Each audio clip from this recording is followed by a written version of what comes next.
Hi ఒక మళ్ళీ మంచి రెసిపీతో మీ ముందుకు వచ్చేసాను. ఈసారి మటన్ బిర్యానీ అండి. జీరా రైస్తో మటన్ బిర్యానీ ఎలా చేసుకోవాలో ఈజీగా చూపిస్తాను చూడండి. ఇక్కడ మటన్ నేను 1/2 kg తీసుకున్నాను. దానికి మ్యారినేట్ చేసుకుని ఏమేమి తీసుకున్నాను అంటే ఒక స్పూన్ బిర్యానీ మసాలా, ఒక స్పూన్ కొరియాండర్ పౌడర్, ఒక spoon red chilli powder and ఒక spoon chilli powder and 1/2 lemon slice and 1 spoon ginger garlic paste కొంచెం అన్నీ తీసుకొని కలుపుకొని మ్యారినేట్ చేసుకొని పక్కన పెట్టుకోవాలి. మినిమం బేసిక్గా నార్మల్గా కలుపుకున్న సరిపోద్ది, కాకపోతే కొంచెం ఫాస్ట్గా కుక్ అవుతుంది.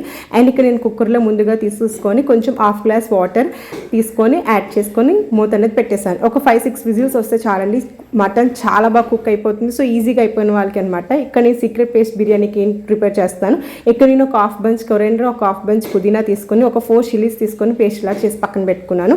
అండ్ ఇక్కడ నేను 2 glasses ఆఫ్ జీరా రైస్ తీసుకున్నాను. సో బాగా వాష్ చేసుకొని 1 hour ముందు నానబెట్టి పక్కన పెట్టుకోవాలి. ఇక్కడ నేను బిర్యానీ మసాలాలు అన్నీ తీసుకున్నాను అనమాట. సో మెన్షన్ చేసినవన్నీ తీసుకున్నాను, పక్కన పెట్టుకున్నాను. అండ్ ఇక్కడ నేను ఒక ఆనియన్ అండ్ 2 green chillies అనేది తీసుకొని కట్ చేసి పక్కన పెట్టుకున్నాను. మటన్ అనేది రెడీ అయిపోయిందండి ఇందులో కట్ చేసే లోపల. సో మటన్ అనేది రెడీ అయిపోయిన తర్వాత ఇక్కడ నేను ప్యాన్ అనేది పెట్టుకున్నాను. ఇక్కడ నేను ఒక స్పూన్ గీ అండ్ ఒక స్పూన్ ఆయిల్ అనేది తీసుకొని యాడ్ చేసుకొని కొంచెం వేడెక్కిన తర్వాత బిర్యానీ ఆకు, బిర్యానీ మసాలా సామాన్లన్నీ యాడ్ చేసుకున్నాను ఒక తర్వాత ఒకటి. కొంచెం లో ఫ్లేమ్లో అనేది బాగా ఎక్కితే స్మెల్ అనేది బాగా వస్తుంది. సో ఇలా ఎగిన తర్వాత నేను ఆనియన్స్ అండ్ గ్రీన్ చిల్లీ కూడా యాడ్ చేసుకుని కొంచెం మీడియం ఫ్లేమ్లోనే వేపుకున్నాను అనమాట. కొంచెం పచ్చి స్మెల్ పోయిన దాకా ఇక్కడ నేను యాడ్ చేసుకొని పక్కన బాగా వేపుకొని పక్కన పెట్టుకున్న తర్వాత ఇక్కడ నేను ఒక స్పూన్ జింజర్ గార్లిక్ పేస్ట్ అనేది యాడ్ చేసుకున్నానండి.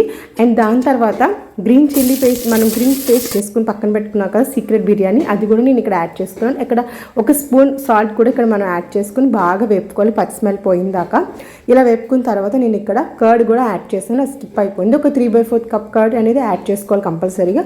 యాడ్ చేసుకొని కొంచెం బాగా వేపుకోవాలి లో ఫ్లేమ్లో పెట్టుకొని. కొంచెం వేగింది మసాలా స్మెల్ అనేది బాగా వస్తుంది అన్నప్పుడు మనం ఇక్కడ బిర్యానీ మసాలా ఒక స్పూన్, కస్తూరి మేతి ఒక స్పూన్ అనేది మిక్స్ చేసుకొని and red chilli powder and ధనియాల పౌడర్ కూడా ఒక స్పూన్ తీసుకుని యాడ్ చేసుకున్నాను. ఇక్కడ నేను ఒక టమాటా అనేది కట్ చేసుకొని యాడ్ చేసుకున్నాను, ఎందుకంటే మటన్కి టమాటా వేస్తే చాలా బాగుంటుంది బిర్యానీకి. సో అన్నీ యాడ్ చేసుకొని మంచిగా ఫ్రై అనేది చేసుకున్నాను. ఇక్కడ నేను 2 glasses ఆఫ్ జీరా రైస్కి 4 glasses ఆఫ్ వాటర్ అనేది యాడ్ చేసుకున్నాను. ఇక్కడ నేను వాటర్ అనేది బాయిలింగ్ స్టేజ్కి వచ్చినప్పుడు సాల్ట్ అనేది మొత్తం మంచిగా అడ్జస్ట్ చేసుకొని రైస్ అనేది యాడ్ చేసుకొని లిడ్ అనేది క్లోజ్ చేస్తాను.